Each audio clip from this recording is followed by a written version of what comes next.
হাসরের ময়দানে শেষ বিচারের দিনই এক ব্যক্তির পাপ পুণ্য হিসাব করা হলো এবং তার জান্নাতে যাওয়ার জন্য শুধুমাত্র একটি পুণ্যের দরকার ছিল।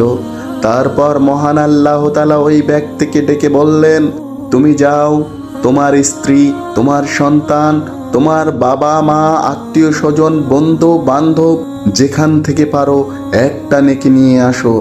আর যদি নিয়ে আসতে পারো তাহলে তোমাকে জান্নাত দান করা হবে, আর যদি না পারো তাহলে তোমাকে জাহান্নামে যেতে হবে। এরপর ওই ব্যক্তিটি একে একে স্ত্রীর কাছে গেলেন, পিতামাতার কাছে গেলেন, সন্তানের কাছে গেলেন, আত্মীয় স্বজন, বন্ধু বান্ধব, পাড়া প্রতিবেশী সকলের কাছে গেলেন, কিন্তু কেউ তাকে একটি নেকি দিতে রাজি হলো না। মন খারাপ করে বিষণ্ণ অবস্থায় যখন সে ফিরে আসছিল, তখন এক ব্যক্তি ওই লোকটাকে জিজ্ঞাসা করলো, ভাই, আপনার এত মন খারাপ কেন? আপনি এত বিষণ্ণ কেন? তখন ওই লোক বললেন, ভাই, দুঃখের কথা কি বলবো, দুনিয়াতে আয়ুষ্কার করে আমার ফ্যামিলি চালিয়েছি, আমার স্ত্রী সন্তান চালিয়েছি, আমার পিতা মাতাকে ভালোবেসেছি, আত্মীয় স্বজন বন্ধু বান্ধব সকলের সাথে সদাচরণ করেছি।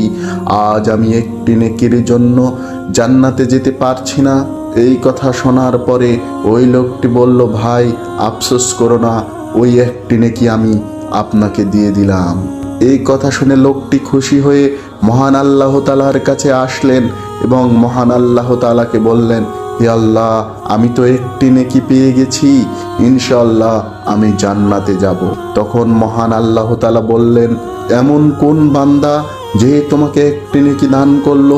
আমি ওই লোকটাকে দেখতে চাই। তারপর ওই লোকটাকে ডেকে আনলো। ডেকে আনার পরে আল্লাহ তাআলা ওই লোকটাকে জিজ্ঞাসা করলেন, এই বান্দা, তুমি একে কেন একটি নেকি দান করেছো? যেখানে নিকট আত্মীয় স্বজন বন্ধু বান্ধব স্ত্রী সন্তান মা বাবা কেউ নেকি দিতে রাজি হয় নাই, সেখানে তুমি কেন দিয়েছো? তখন ওই লোকটি বলতেছে, হে আল্লাহ, আমি দুনিয়াতে কোনো ভালো কাজ করিনি, কোনো দান সাদকা করিনি, আমার আমল নামায় শুধু একটি নেকি আছে।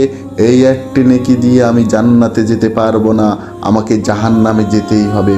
অতএব আমার একটি নেকির কারণে যদি অন্য কেউ জান্নাতে যেতে পারে, সেখানেই আমার তৃপ্তি। তখন মহান আল্লাহ তাআলা বললেন, এই বান্দা, তুমি কি আমার চাইতে বেশি দয়ালু? তুমি আমার চাইতে কি বেশি দানশীল যে তোমার নেকি তুমি দান করছো? যাও, তোমাদের দুজনকেই আমি ক্ষমা করে দিলাম এবং দুজনকেই জান্নাত দান করলাম।